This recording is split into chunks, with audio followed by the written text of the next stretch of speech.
Maraming nag-inquire sa page natin about wipers. Di mo to, isang question.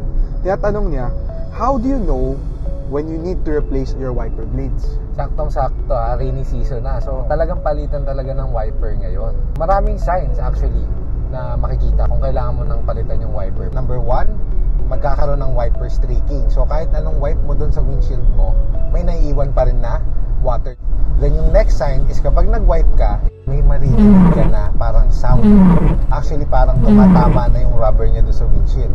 Lastly, kailangan mo i-check yung wipers kung may visible damage doon sa rubber niya. So kung meron ng visible damage doon sa wiper, kailangan mo na siyang palitan.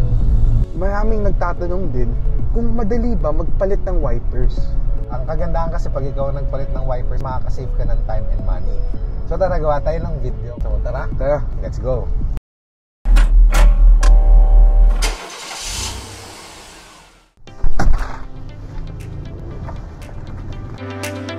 First step mo, kailangan bumili ka ng wiper na kasukat para sa sasakyan mo. For this Colorado kasi, 22 inches yung sa driver side and 18 inches yung sa passenger side.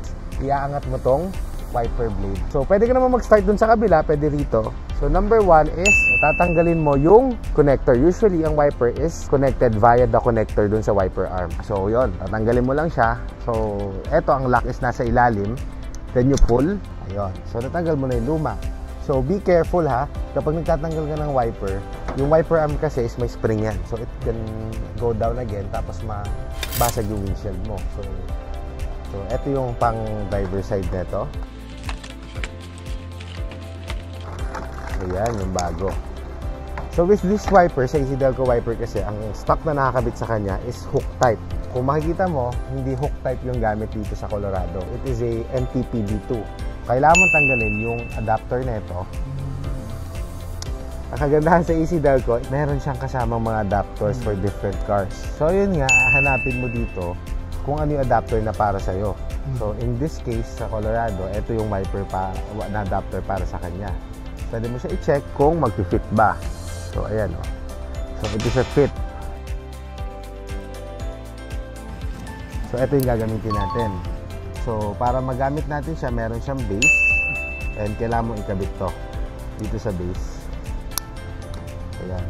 So, para malaman mo kung tama yung orientation is, dapat nagwi-wiggle siya. So, yung kanina, hindi nagwi-wiggle yan. Ayan, nagwi-wiggle na siya. Okay? So, merong arrow yan dito. And meron siyang arrow din dito, dapat magtatapat yan. So, para silang pangat na ganyan. Ikakabit mo na siya ngayon dito sa adapter. So, pag nag-click, it means nakalock na siya. Then ngayon, ikakabit mo na siya dito sa wiper arm. So, shoot mo lang. So, minsan, it can feel hindi siya fit. Kasi, exposed sa elements tong wiper arm. Sometimes, may mga dirt na pumapasok sa loob. Kaya feeling mo, mahigpit. Kung ganun ang nararanasan mo, you could get a wet towel, tapos punasan mo yung loob para matanggal yung dumi. So, kailangan magkiklik siya pag pinasok mo. Kalak na siya into place.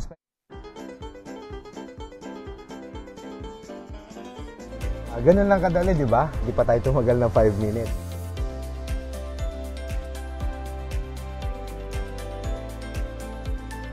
So I hope nakatulong din tong video for some of our viewers kung paano magpalit ng wiper blade. To know more about AC Delco products, you may visit our website at www.acdelco.ph. You may also follow us on our official Facebook and Instagram page, AC Delco Philippines.